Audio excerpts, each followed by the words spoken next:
Hey guys, welcome back to your channel journey to success. तो bank management की हम unit number 4 करने वाले हैं। अच्छी बात यह है कि जो यूनिट 4 है ना, इसमें लर्निंग वाला इतना कुछ भी नहीं है। बहुत ज़्यादा इजी कंसेप्ट्स हैं जिसमें हम अपनी तरफ से बहुत ज़्यादा डाटा लिख सकते हैं। सो स्टार्ट करते हैं अभी आज की वीडियो।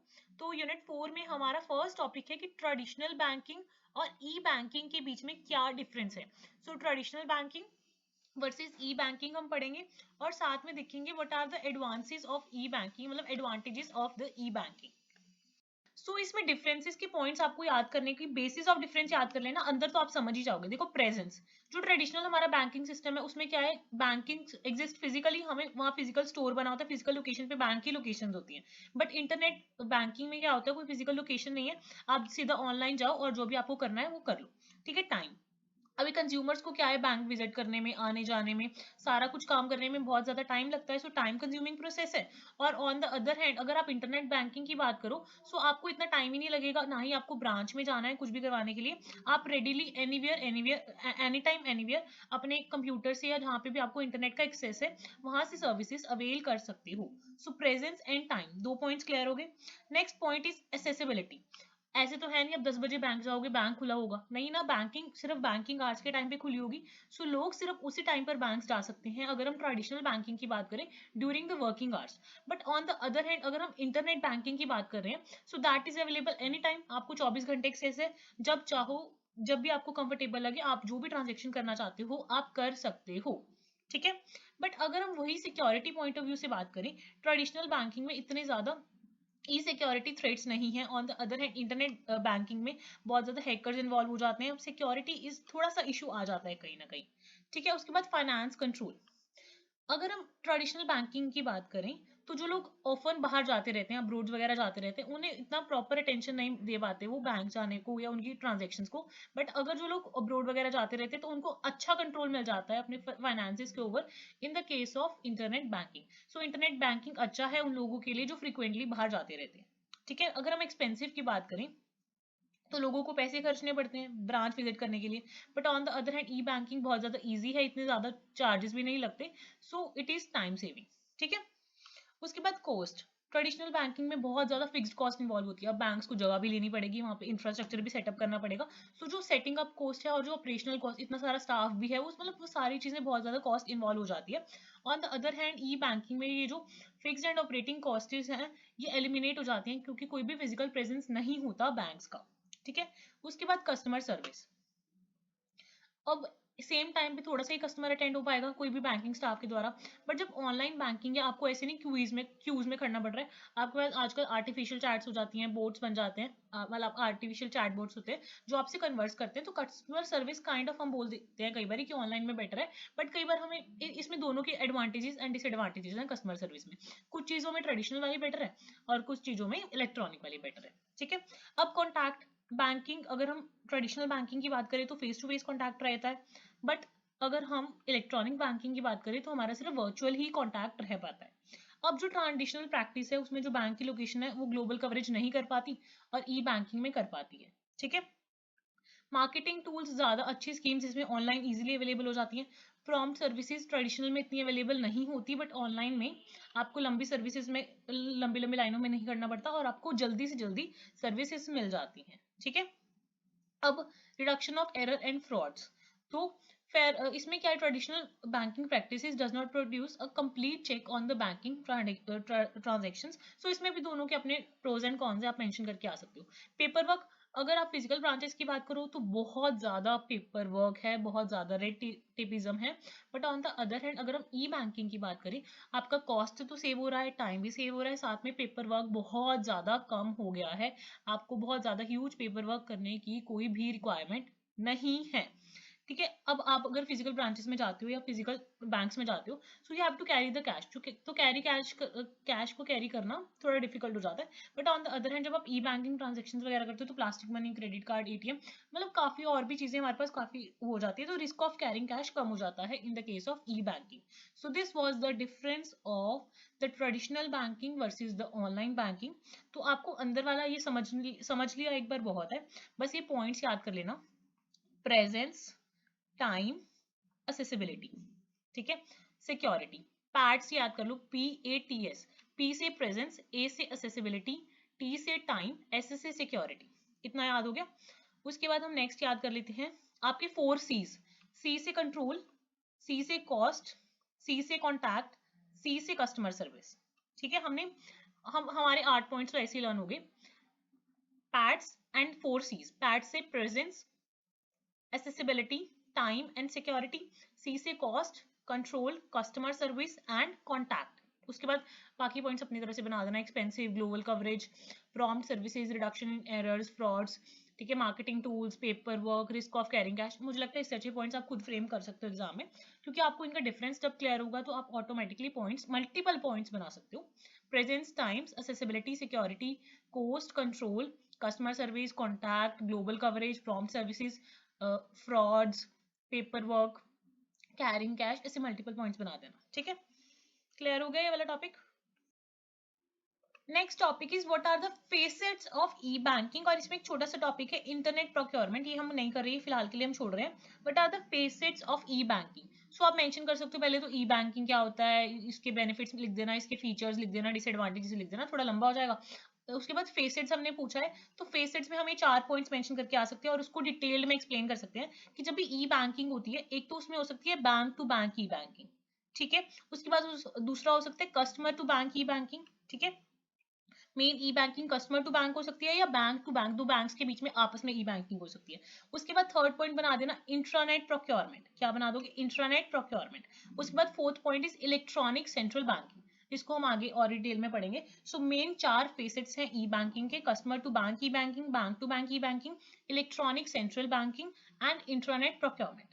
ठीक है, अब next topic is E banking transactions. देखो यार, जब आप ई बैंकिंग ट्रांजेक्शन्स करते हो तो मल्टीपल टाइप की ट्रांजेक्शन्स इन्वॉल्व होती हैं, है ना। हम ई बैंकिंग करते हैं, हम कैश डिपॉजिट, पिन चेंज करना, बैंक स्टेटमेंट्स मल्टीपल टाइम्स निकालना, अकाउंट का बैलेंस चेक कर रहा, ठीक है, ट्रांसफर करनी अमाउंट, क्रेडिट कार्ड की पेमेंट करनी। सो ये सारी क्या है, ये सारी ई बैंक ट्रांजेक्शन्स है। इजी लैंग्वेज में यही हुई ना। सो पहले ई बैंकिंग समझा देना, उसके बाद लिख देना हम ई बैंकिंग में मल्टीपल ट्रांजेक्शन्स करते हैं, ट्रांजेक्शन्स ये टाइप्स की हो सकती हैं, तो ये लिख देना।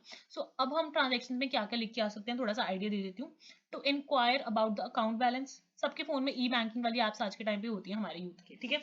उसके बाद to inquire about the account balance, to get bank statement of a limited time period, limited time period की हम पिछले हफ्ते की भी देख लेते हैं, पूरे महीने की भी देख लेते हैं। So we can easily get the bank statement any time, पहले की तरह नहीं है कि पासबुक लेके लाइंस में लगो, है ना, या मशीन में डालो। So customer can use ATM for changing the pin, हम इजीली पिन चेंज कर सकते हैं, ठीक है। एटीएम्स यूज कर सकते हैं कैश को डिपॉजिट करने के लिए, एटीएम्स यूज कर सकते हैं डिपॉजिट चेक करने के लिए, उसके बाद ट्रांसफर करने हैं अमाउंट, हम ऑनलाइन भी कर सकते हैं और एटीएम्स में जाके भी कर सकते हैं। एटीएम्स भी थोड़ा सा पार्ट ही कंसीडर करेंगे हम ई बैंकिंग का, क्योंकि ई बैंकिंग ही इन्वॉल्व है एटीएम्स में भी, ठीक है। उसके बाद क्रेडिट कार्ड से पेमेंट करने के लिए, बाकी मल्टीपल चीजों के लिए, पॉइंट ऑफ सेल्स मशीन के लिए, मल्टीपल चीजों के लिए हम ई बैंकिंग ट्रांजेक्शन करते हैं। एक और चीज कर सकते हो आप, अगर आपको आंसर को लेंथी बनाना है, सो ई बैंकिंग ट्रांजेक्शन्स को 3 टाइप में स्प्लिट अप कर सकते हो, type 1, type 2 and type 3। Type 1 मतलब क्या है, this is the essential degree of administration और services that banks go through their sites. तो इसमें क्या है, बैंक्स असिस्टेंट प्रोवाइड करते हैं, टू असिस्टेंस प्रोवाइड करते हैं टू द क्लाइंट्स, ठीक है। और इससे क्या है, टाइप 1 में बैंक्स आपकी क्वेरीज या क्वेरीज वगैरह को रिस्पॉन्ड करते हैं। So this is type 1 of E banking transaction, ठीक है। उसके बाद क्या है, दूसरी कैटेगरी क्या हो सकती है, बैंक अपने क्लाइंट्स को परमिट करते हैं कि अगर वो कोई भी डायरेक्शंस या एप्लीकेशंस या रिकॉर्ड का बैलेंस वगैरह देखना चाहते हैं, वो कर सकते हैं, ठीक है। So that is type 2 of E banking transactions. इसमें क्या है, bank don't allow their clients to do any fund based exchanges, कोई फंड बेस्ड एक्सचेंज नहीं अलाउ करे, जस्ट रिकॉर्ड्स एंड अकाउंट्स की एक्सचेंजेस हो रही हैं, दैट इज टाइप 2। टाइप 3 में आ गया कि बैंक्स अपना record, bill payment, purchase, redeem securities, fund transfer, ये सब कुछ अलाउ कर रहे हैं। So this is, there are 3 categories हम बोल सकते हैं। एक तो सिर्फ एडमिनिस्ट्रेटिव सर्विसेज, दूसरा रिकॉर्ड्स एंड अकाउंट्स के लिए सिर्फ, तीसरा फंड ट्रांसफर वगैरह सब कुछ आप कर रहे हो अपने अकाउंट्स के थ्रू। सो आप ई ट्रांजेक्शन समझ आ गया, ई बैंकिंग ट्रांजेक्शन, उसको अगर आपको थोड़ा लेंथी करना है, टाइप 1, टाइप 2, टाइप 3 में समझा देना, ठीक है। नेक्स्ट हमारा टॉपिक है इलेक्ट्रॉनिक डिलीवरी चैनल्स। अब आप ई बैंकिंग यूज करना चाहते हो तो ऑब्वियसली किसी सिस्टम से, किसी माध्यम से या किसी चैनल से ही उसको करोगे ना एग्जीक्यूट। सो ई बैंकिंग के चैनल्स क्या हो सकते हैं, कोई लिमिट ही नहीं है, बहुत ज्यादा लंबी लिस्ट है। मोबाइल से कर सकते हो, पॉइंट ऑफ सेल्स मशीन देखी होगी आप, जब भी शॉपिंग करने जाते हो उनके पास होती है एक छोटी सी machine, that is point of sales machine, उसके थ्रू कर सकते हो। कोई भी वेबसाइट या इंटरनेट के थ्रू कर सकते हो। कार्ड्स भी ई बैंकिंग का ही पार्ट है, एटीएम्स ई बैंकिंग का पार्ट है, ठीक है। उसके बाद वेंडिंग मशीन्स जो होती हैं, they are also the delivery channels for the E banking. Kiosk also example of E banking. उसके अलावा हमने मोबाइल्स पढ़ लिया, उसके बाद वेबसाइट्स पढ़ लिया, वीडियो चैनल्स बहुत सारे ई बैंकिंग का सोर्स हैं, और भी बहुत सारे मल्टीपल प्रोडक्ट्स हैं जो ई बैंकिंग की वजह से चल रहे हैं, ठीक है। सोशल टूल्स हो गए बहुत सारे, वेब टूल्स हो गए, वेब प्लेटफॉर्म्स हो गए, माइक्रो वेबसाइट्स होगी, बहुत सारी एप्स होती हैं फोन पे, या बहुत सारी चीजें होती हैं, वो ई बैंकिंग का ही सारा पार्ट है, ठीक है। मल्टीपल चीजें लिख के आ सकते हो ई बैंकिंग डिलीवरी चैनल्स में, ठीक है। मेनली ये लिखाना एटीएम, ये वाले तो मस्ट है, ये लिखी आना एटीएम्स,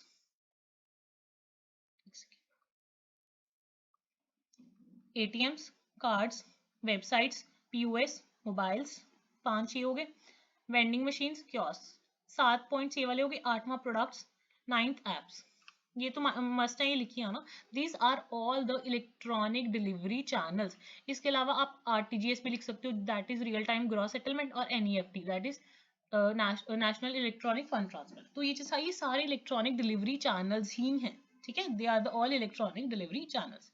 नेक्स्ट हमारा टॉपिक है ट्रंकेटेड चेक। क्या है टॉपिक? ट्रंकेटेड चेक, ठीक है। तो जो ट्रंकेटेड चेक टॉपिक है, इसमें भी ऐसा कुछ कॉम्प्लिकेटेड नहीं है। ट्रंकेटेड चेक का मतलब है a cheque which is truncated during the course of clearing cycle. तो जब भी चेक क्लियर होता है ना, उस क्लियरिंग साइकिल में, उस पॉइंट ऑफ टाइम पे जब चेक ट्रंकेट हो जाता है, ट्रंकेट का मतलब है मतलब इलेक्ट्रॉनिक इमेज यूज करना फॉर द ट्रांसमिशन, ठीक है। और वो ट्रंकेशन या तो क्लियरिंग हाउस करता है या बैंक करता है, इधर for the paying of the payment और for the receiving of the payment, ठीक है। उसमें क्या है कि आप फिजिकल चेक यूज नहीं कर रहे, physical movement of writing the cheque नहीं यूज कर रहे, रेदर आप उसको इलेक्ट्रॉनिकली इमेज ट्रांसमिशन कर रहे हो। So a truncated cheque means a cheque which is truncated during the course of a clearing cycle, either by the clearing house or the bank, whether for paying or receiving payment immediately on the generation of electronic image for the transmission। तो इसमें आप क्या substitute कर रहे हो? आप physical movement of cheque in writing को substitute करके इलेक्ट्रॉनिक इमेज यूज कर रहे हो फॉर द ट्रांसमिशन। तो सिंपल फीचर्स क्या है ट्रंकेटेड चेक के? आप पेपर चेक नहीं यूज कर रहे, आप इलेक्ट्रॉनिक इमेज यूज कर रहे हो पेपर चेक की, ठीक है। अब ट्रंकेशन में आपको पहले ही बताया कौन करता है, क्लियरिंग हाउस करता है या फिर बैंक्स करते हैं। जो देने वाला है ना चेक का, या होल्डर है, वो ट्रंकेट नहीं कर सकता चेक को, ठीक है। आप सब्सटीट्यूट कर रहे हो फिजिकल चेक को, और ट्रंकेशन सिर्फ आप क्लियरिंग के लिए यूज कर रहे हो, और फिजिकल चेक भी कस्टडी में रखे जाते हैं बाय द क्लियरिंग हाउस और द बैंक, ठीक है। और एडिशनल डिजिटल सिग्नेचर्स ऑप्शनल होते हैं ऑन द मतलब ट्रंकेटेड चेक्स, ठीक है। उसके बाद नेक्स्ट हमारा टॉपिक है सीसीएस। सीसीएस क्या है? Complete centralised solution. अगर इन केस आपको लिखा आ जाए कोर बैंकिंग सॉल्यूशन, तो इसका मतलब भी सेम ही है। सीसीएस कंप्लीट सेंट्रलाइज्ड सॉल्यूशन या कंप्लीट बैंकिंग सॉल्यूशन और कोर बैंकिंग सॉल्यूशन सेम ही बात है, समझ आ गया। अब इसका ना मैं आपको एक छोटा सा ट्रिक बता देती हूँ जिससे आपको बहुत इजी हो जाएगा। CORE, कोर बैंकिंग सॉल्यूशन है ना, तो C का मतलब हो गया सेंट्रलाइज्ड, जो भी चीजें हैं वो सेंट्रलाइज्ड हो रही हैं। O का मतलब हो गया ऑनलाइन, R का मतलब हो गया रियल टाइम, E का मतलब एक्सचेंज। तो जो भी आपके एक्सचेंजेस या जो भी ट्रांजेक्शन है, they are centralised, online, real time basis and exchanges, ठीक है। समझ आ गया कोर का मतलब। सो जो CCS है, that is centralised banking solution या कोर बैंकिंग सॉल्यूशन है, इसका मतलब है जो आपका प्रोसेस है, it is complete in the centralised environment. इसका ना आपको इजी से मैं मतलब समझा देती हूँ। इसका मतलब होता है कि for example under which the information relating to customers account, मतलब आपके अकाउंट की जितनी भी इंफॉर्मेशन है, बेशक आपकी फाइनेंशियल डीलिंग्स, आपका प्रोफेशन, आपका इनकम, आपकी फैमिली मेंबर्स के बारे में सारी डिटेल्स, वो एक central server of the bank में स्टोर हो जाती हैं, जो कि सारी नेटवर्क जो कि सीबीएस, जितने भी सीबीएस के अंडर नेटवर्क ब्रांचेस हैं, उनको अवेलेबल होती है, ना कि सिर्फ आपके ब्रांच सर्वर को अवेलेबल होती हैं। तो सीबीएस का मतलब है कस्टमर की अकाउंट डिटेल्स सारे के सारे ऑल नेटवर्क ब्रांचेस को अवेलेबल होना, instead of just the branch server.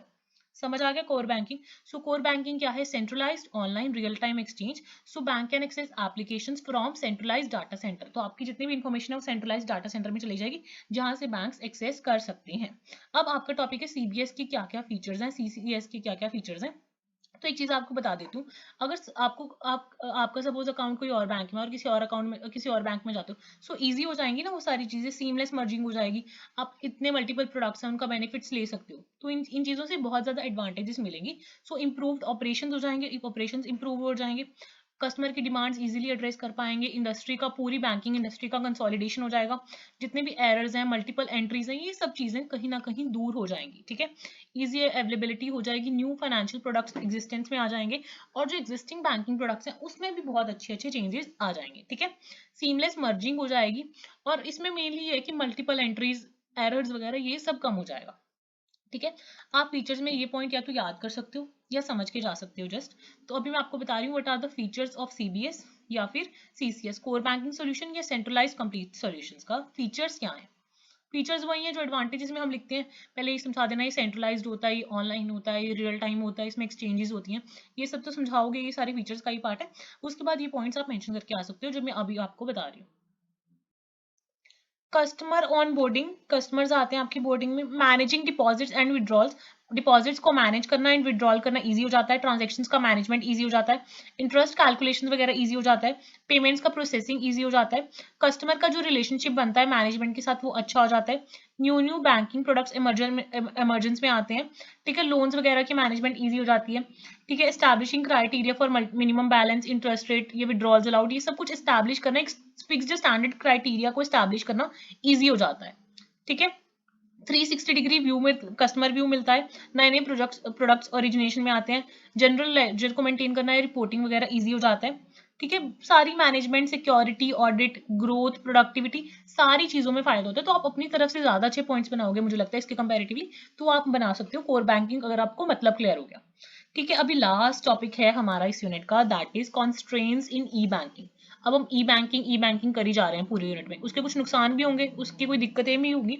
So what are the constraints, disadvantages, security, जो दिक्कतें आती हैं वो क्या है ई बैंकिंग में। देखो ई बैंकिंग अब आपको सेटअप करनी है, तो स्टार्टअप में जो कॉस्ट लगेगी ना, that would be very high. So startup cost is a very big constraint in the E banking. उसके बाद लोग थोड़े ना सोफिस्टिकेटेड होते हैं और वो पुराने इंस्ट्रूमेंट्स पे ज्यादा रिलायबल होते हैं, उसकी दिक्कतें आती हैं। Cost of maintenance of all the equipments ज्यादा होगी, अब ये तो है नहीं कि सारे लोग ही हाईटेक है, सो उनको ट्रेन करना और उनको मेंटेन करना भी दिक्कत है। लैक ऑफ स्किल्ड पर्सनल, अब आपको ई बैंकिंग को मैनेज करने के लिए जो पर्सनल है, स्टाफ है, वो भी स्किल्ड चाहिए। बहुत सारे सिक्योरिटी कंसर्न्स भी आ जाते हैं, लीगल इश्यूज भी आ जाते हैं, टेक्निकल प्रॉब्लम्स भी आ जाती हैं, कुछ ऐसी ट्रांजेक्शन होती हैं जो नहीं पॉसिबल हो पाती ई बैंकिंग में, रिस्ट्रिक्टेड बिजनेस हो जाता है थोड़ा सा, ठीक है। डिस्ट्रक्शंस ऑफ प्राइस मैकेनिज्म्स, तो जो न्यू प्लेयर्स हैं उनके लिए एडवांटेजेस हो जाती हैं, काफी दिक्कतें आ जाती हैं। उसके अलावा काफी और क्या डिसएडवांटेजेस या कंस्ट्रेंट्स हो सकते हैं, ट्रांजैक्शन में दिक्कत आती है, कई बार आपकी ट्रांजैक्शन रुक जाती है, पेमेंट कई बार कट जाती है और सामने वाले बंदे तक पहुंचती ही नहीं, तो ये सारी ट्रांजैक्शन की दिक्कतें आ जाती हैं। और टेक्नोलॉजी आपको पता ही है कितनी एक्सपेंसिव है, तो हाई कॉस्ट ऑफ टेक्नोलॉजी, जो banking relationship face to face में बन पाती है वो ऑनलाइन में नहीं बन पाती। सो एक वो भी दिक्कत आ जाती है, टेक्निकल ब्रेकडाउन आ जाते हैं, कई बार आपका सर्वर ही हैक हो गया या कोई और दिक्कत होगी, तो security concerns and technical breakdown हमेशा आते रहते हैं। अब आपको ऑनलाइन ट्रांजेक्शन करने के लिए कंप्यूटर स्किल्स या इंटरनेट की नॉलेज होना भी जरूरी है, तो वो दिक्कतें भी आ जाती हैं।